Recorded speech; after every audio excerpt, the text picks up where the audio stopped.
আমার ছোটবেলার একটা স্টোরিও বলে ফেলি, আম্মুর এটা উইশ করে দিই। আমার লাইফে মাদার্স ডে এখন দুই রকমের হয়। এক রকমের হচ্ছে গিয়ে যে আমি কারো মা, আরেকটা হচ্ছে গিয়ে যে আমার মা। আমি যার মা সে আমার উইশ করছে, ওর বেস্ট ট্রাই করছে, আমার আজকে লেবু কাইটা এনে দিছে, আমি যা যা বলছি সব শুনছে। আর আমি আমার আম্মুর উইশ করার জন্য অনেক আগে চিন্তা করে রাখছিলাম যে নেক্সট ডে মাদার্স ডে আসলে আম্মুর পরা একটা শাড়ি, যেটা আম্মু পরছিল স্পেসিফিকলি আমার বিয়েতে, ওই শাড়িটা পরে আমুরে একটা ছোট্ট স্টোরি শেয়ার করবো। মানে ওইটা দিয়ে আমি অনেক আগে ভিডিওতে বানাইতে চাইছি, পরে আওয়াজ লাইক ওইটা যখন করবো তো মেক শিওর করবো যেটা মাদার্স ডেতে শাড়িতে একটা স্পেশাল ডেতে ছাড়া হবে। শরীর খারাপ দেখে আর অত তামজাম করতে পারি নাই, বাট স্টোরিটা শেয়ার করি। আমি যখন ছোট ছিলাম তখন আমার বাসায় একদিন আমি পড়তেছিলাম টেবিলে, বাট মানে টেবিলটা ছিল মানে জানালার পাশে।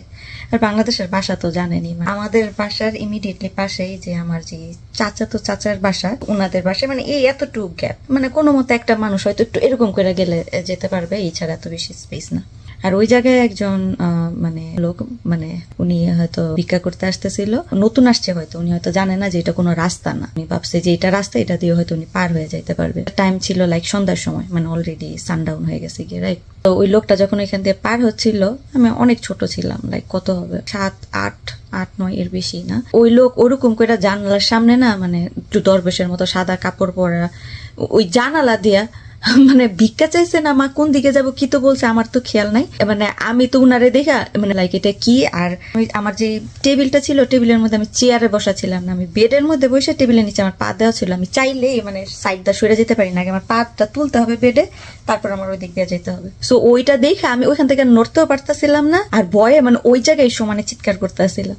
তো আমার আম্মু মানে সে ওই রুমে নাই, পাশের রুমেও নাই, কিচেনেও নাই, বারান্দায়ও নেই, উনি ছিল লিটারেলি বাসার বাইরে। আমার চিৎকার শুনে ওনার তো আসতে সময় লাগবে, এই 2-3 সেকেন্ডের জন্য মানে আমি যাতে ভয় না পাই, এই জন্য উনি বাইরে থেকে চিল্লায় বলতেছিল, আরে ওইটা কেউ না, ওইটা আমি।